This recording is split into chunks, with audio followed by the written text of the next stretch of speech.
Assalamualaikum warahmatullahi wabarakatuh.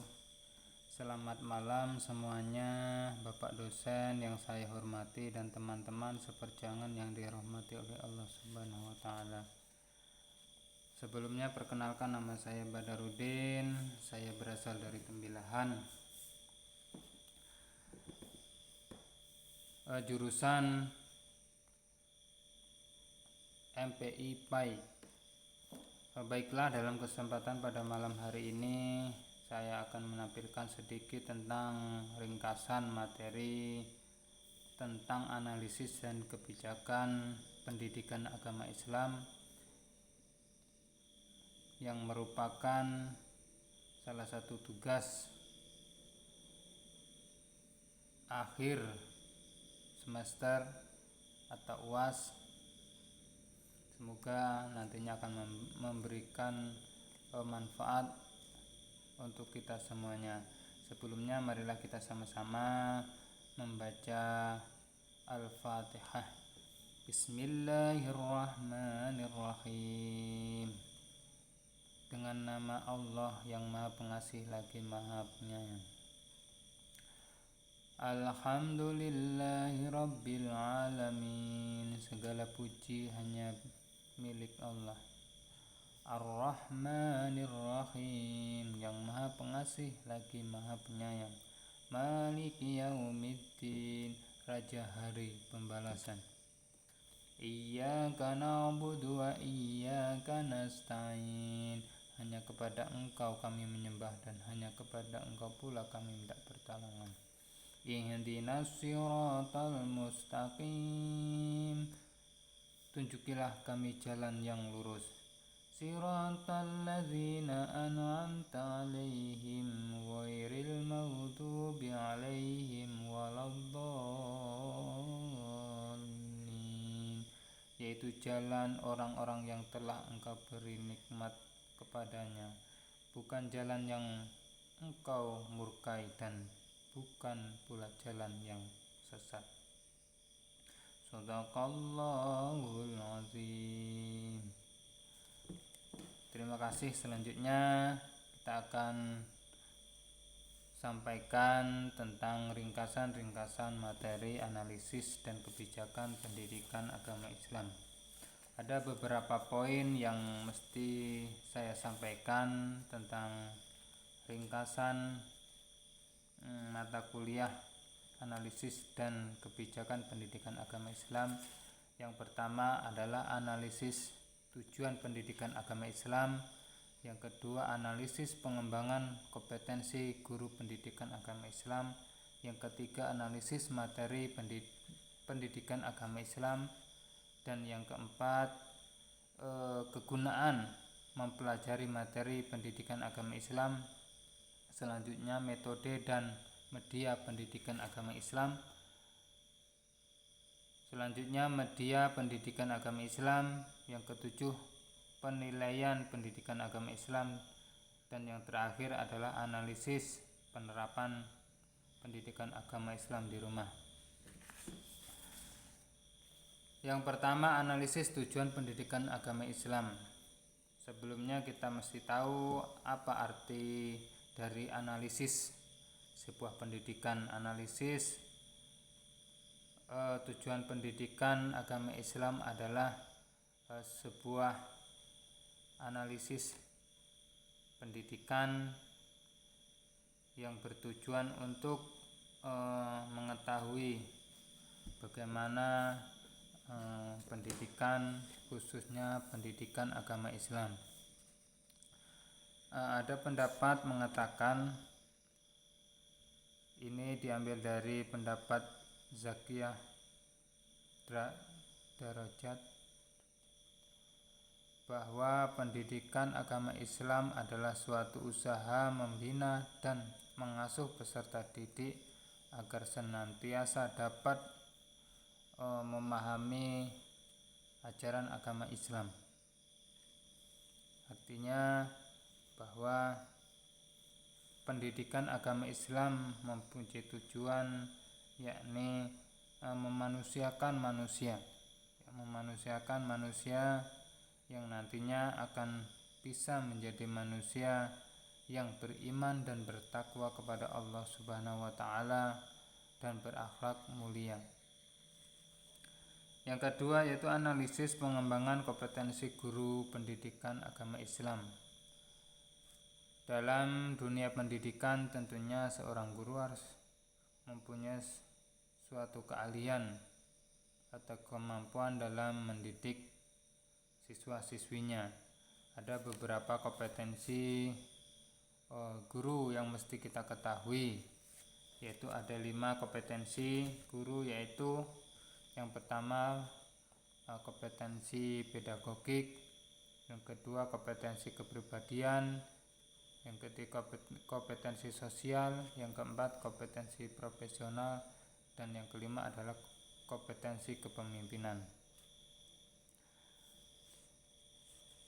Selanjutnya analisis materi pendidikan agama Islam. Ya, kita mengetahui bahwa analisis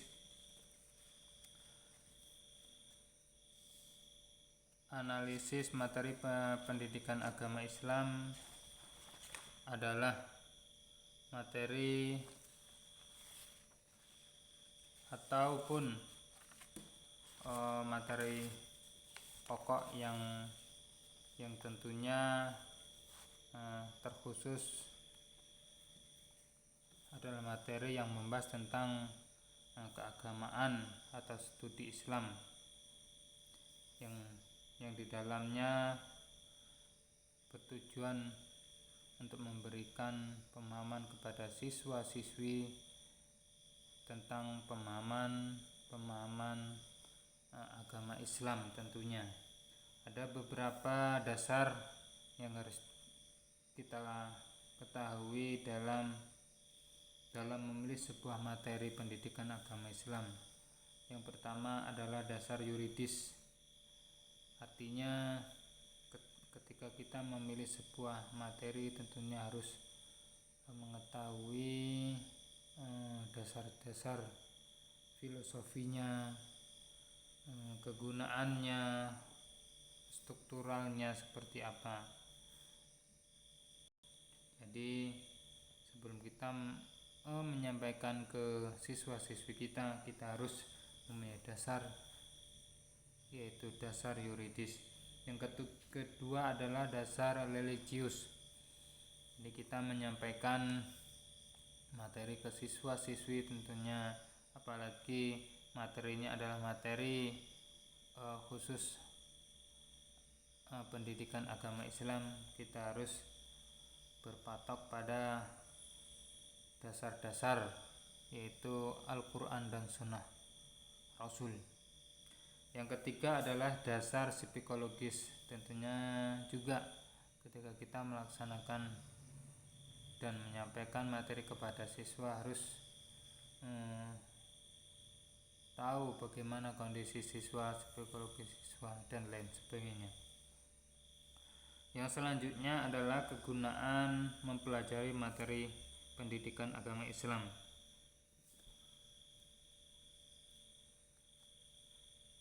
Ada beberapa kegunaan kita mempelajari materi pendidikan agama Islam. Tentunya akan memberikan pemahaman tentang agama Islam atau tentang materi-materi keislaman yang tentunya akan kita sampaikan kepada siswa-siswi kita dengan tujuan agar apa yang kita sampaikan itu bisa bermanfaat, berguna, dan bisa diamalkan dalam kehidupan sehari-hari. Selanjutnya ada tentang metode dan media pendidikan agama Islam. Adapun arti metode adalah cara yang sistematis untuk menyampaikan materi-materi pendidikan agama Islam. Ada beberapa faktor yang mesti kita ketahui ataupun kita perhatikan dalam memilih metode adalah faktor siswa. Tentunya kita harus paham bagaimana siswa tersebut. Dengan kita paham, dengan minat ataupun kesiapan siswa tersebut untuk menerima materi kita, insya Allah kita akan mudah untuk menyampaikan apa yang kita sampaikan. Yang kedua adalah tujuan. Tentunya faktor yang harus kita ketahui adalah yang kita perhatikan adalah tujuan. Artinya apa tujuan dan fungsi dari kita menggunakan media atau metode tersebut. Yang ketiga adalah situasi. Ini kita bisa membaca situasi yang tepat, bagaimana kita menyampaikan materi-materi yang cocok untuk anak didik kita. Yang keempat adalah fasilitas.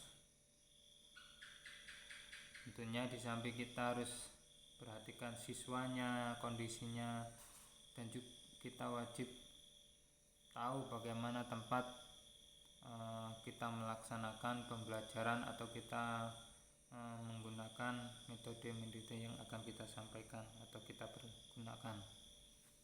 Selanjutnya adalah tentang media pembelajaran.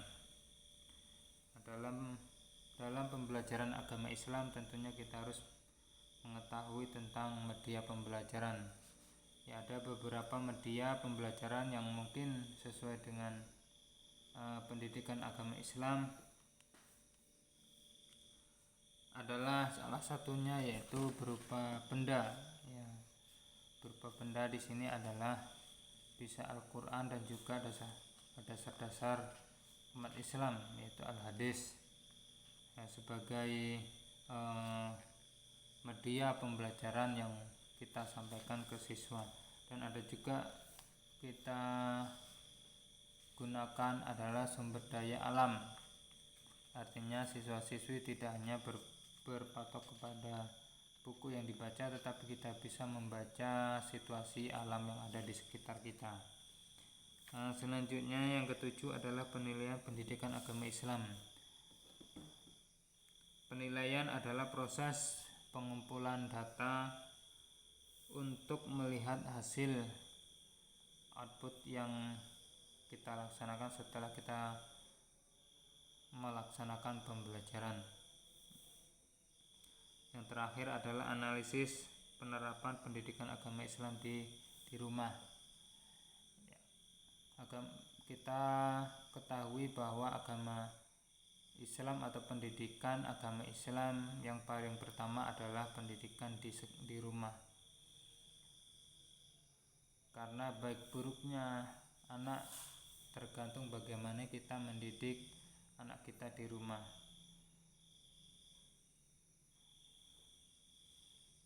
Sebagai orang tua, mungkin kita mempunyai kewajiban agar anak-anak kita menjadi tumbuh dan berkembang menjadi anak-anak yang soleh dan solehah, anak-anak yang bisa diandalkan oleh orang tua dan nantinya akan membantu orang tua dan mendoakan orang tua ketika orang tuanya tidak ada atau sudah meninggal.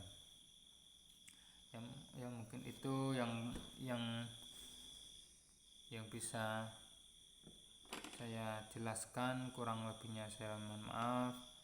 Kita akhiri dengan ucapan ihdinas siratal mustaqim. Assalamualaikum warahmatullahi wabarakatuh.